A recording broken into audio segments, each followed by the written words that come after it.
An is tá mit lún sáilech agus tá me cainte heflin ní roiil suúrthór chláisna tulcan Evelyn fáilte go dtí an tláir? Gur míle mag. Ok, Evelyn, náir mé le fergus ó líonse go roint óra le breis ceir bliana níos ar an radio hín bhachtas a bhí a siúil chun chláisna tulcan a bhuniu. Seans go bhfuil daoine géiste linn a radio nniu nach bhfuil is acu cad é chláisna tulcan. Ar bhís leat a ráúin cad é an chláiste agus faoin orbert tá trééis teach ar an bhachtas a bhí ar siúil le oscún ceir bliana níos. So tá chláisna tulcan an seo lonathe chláiste pobl baile lutral tá sé mar aonad istigin. So tá na hábhar ar fad á múna trí gailge agus tá ruchtan ag don daltaí ar imachtaí seach curriculum an seo sa scoil, so gacradó club drapadóirta, club sconáíochta, club na sport ceol agus mar sin de. So tá muidir feimú le stin an organmh sin agus leúnmh dé amach an seo beagmúid in an scoil a bhunú nuair tá na hehracha agan. Agus tatí mar an stúrthór an seo a chláisna tulcan, an mín tú ag múna an seo freisin? Bíam cinnte is múntóir mé, is múntóir ilta mé, agus tá taithí agam a bheith ag múna is scoil na lángailge I maileach lia agus I muo freisin. So tá na hábhartá agam na Germánis, so is teangólí mé sogus aá sin. Tá Germánis agam agus tá stair políocht na hábhar sin ar fad a gceannis agus gailge dar nóigh freisin. Is as méothú an bhfuil? Ní ha ach cach mé annach deama an sin ag obair le chlátí saoir agus mar sin agus a cóí.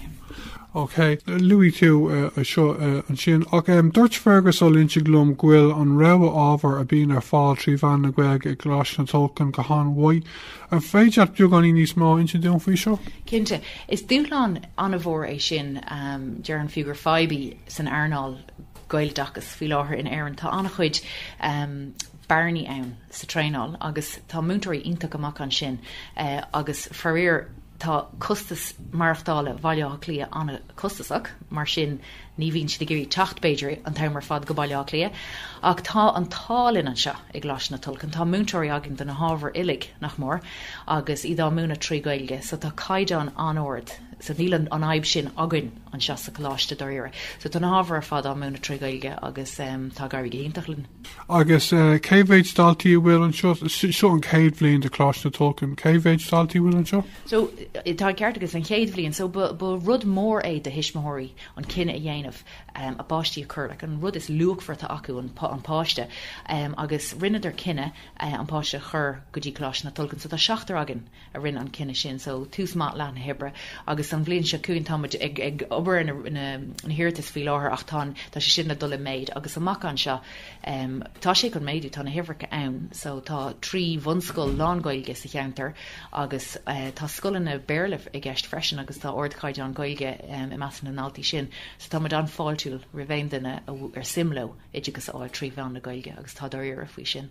Agus an siúdan tú gfuil na daltaí chláisna tulcan sásta leis an idirgus atá fáil dóibh an seo? Le bheith mocánta bheochart an ceist chur arthú féin agus tá cinnta go léir go meid siad ansásta leir leat ach ó má haí a bheith oberló tá siad Har a bheith sásta. Tuige nach meach seomaranga le grúpa beg múntóirí den sco áisina anna bha is scoil iPad in muid so tá ag fém leis an technolíocht agus tá rucht an acu ar ilomad deisina seach curriculum freisin. So tá si tééis go anna honna an bhí sin le feáil bhí chamad an lá híos leirlann Val Blanchir inné ag taú le gailge fethe cethir agus bhí si ceú leis an bhrudan sin sa leirlann agus leis na páistí bhí ar cuat agus is grúpa anna sanna sástaí tá sin sanna ní sinna méid gur féile rá. An bhfuil sibh muí nach go tuí fás mai ar an líon daltaí a bheith freistáil ar an scoil an bhblionse hún agus na blianta táachrán? Cinnte tá, so tháinig mi se isteach sa fus seo meánfór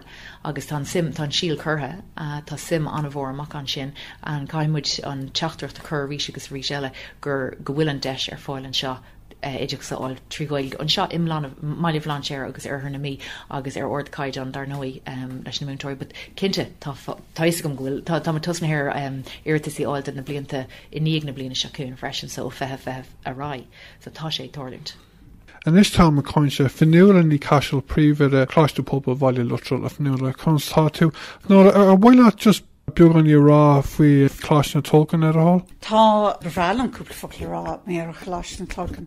Tá mé Harbheitsáta gcóis tosnathe, sin an rud is táchtaí, gohfuil an boncloch curtha isteach sa talamh, agus inis tá físe goin cinnal Oberling agus freistal ar abhantracht sa cheantar, agus cumála sin táiméid caint hena féin ag fécintí drón lá go mé cláisteach neisplach. So an swinnertán ná go bhfuil Coláiste Pobal Ballylotral an seo chun taú agus chun spraga agus chun an físe Albert ó héh dachas trígéilge chur fáil san abhantracht blachlí 15 agus chun na hirbhí chun na mí. Agus tá an taithí go thula mé leis an bhfuil scoileacht an bhfuil? Well tá dhéanas má bháisteach bunathe ar leirt na gailges na gailcláistíim lá clia agus bhunig mé gailcláisreachran le fuireann dochreite hail I Downach Meada. So sin an cúis gur háasta goim im lá clia 15 nach méid ar na gasar taistil roáda. Credum féin gur cheart go méid scoláitiúil I Nghailge agus I Méarla do gasar sa cheantar. Agus tá sé aontacht dó go bhfuil Evelyn a going mar stúrthóir, mar tá sé bheith sé anna dheacair scoil mór Béarla ri comá le Gaelcláiste bhanú. So idir an bhirt going tá físe réana going agus tá deise going inis an Gaelcláiste áitiúil a bheith ann sa cheantar seo sa todhchaí don de cheantar. Blacklí 15. An bhfuil is a go caihanna bheith Gaelcláiste go thomlan neamhsplach bunathe agus an áitin a bheith sé lonathe? Well, ongéad lá nuair leabhar mar leis an Rhine Dachas gábhlíon ó hin na stoil am anis nó beidir tríomhlín. Bhí an play mar gheall ar go srici an scóil am ná dúrtha go méid si ag druid mí droscoil neisblach. Now fecam féin an neisblach sin ag teacht thart ar ama an tris céad or testméireacht. Mar beg an máthair scoil ag tastáil chun taú leis an céad bhíon ó héhrá an nábhrachs mar sin de. So dhearthing féin go dtiocfaí sé iníag an dáta sin. Ó héh céáid go méid se lonathe mar zóldais tá talar sa cheantar seo aontacht ir agus Jackar teach ir. Ach tá spotta aimsethe a gcuine sa scóil ag bord banistíochta na scoile seo ag bairing an cófléis sin a bheith going leis an Rhine Dachas agus le Comhairle Conde Finnegáil. Sorry, dhearc muid éon rud éonáiteile. Agus níos an méid tú an seo ragart an bhfuil an talamh atá sort si bh brathnúir san áit seo an mecha leis pobl scoil Ballylotral? Well, an is stocha an fís agus an bringlóid atágaing ná go méach muid mar drafúracha. So tá an áit sa cheantar mar dhéanach sé cíl go méach teacht ag Cláiste na Tolcan ar an pobl an lár pobl anad an phobal, so Hallamór sport agus mar sin de. So bheith sé se fóideach tar éis blianta de cadamh an sco a thógáil adring go méid Coláiste na Tolcan ró ada uing agus nach méid an deis céine acu amach an seo las a bhainte as na hachfaní atá ag a máthair scoil agus bhhailling an na hachfaní sin a chur fáil amach an seo.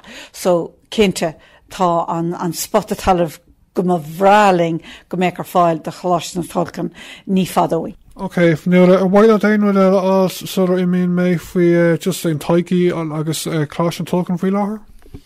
Well, a goháin go mé Harbheith bródúil as na gasartá sa Coláiste na Tolcan na ceann ródathe atá ag tosú na scoile an stúrthóir an sco atá ag tuairt ceannasaíocht an sco don tugra nua agus ag tnú féchant chunas mar a bhaith sé todhchaí ag súil leis an lá sin gur mágat. Chunsa tú féidir rá dún Carazandit agus just ag caint faoi do taithí le Coláiste na Tolcan le a hol? Ornas anam agus is bralam Coláiste na Tolcan mar tá na rudí céine going le Coláiste Pobal Ballylotral mar an Saoirlinn agus na seomraí leis na riomhraí agus gacrúd agus tá sé an rud céine just trí Gaeilge tá sé anmhá. An neachí tú chuig Gael scoil ag an muna bell?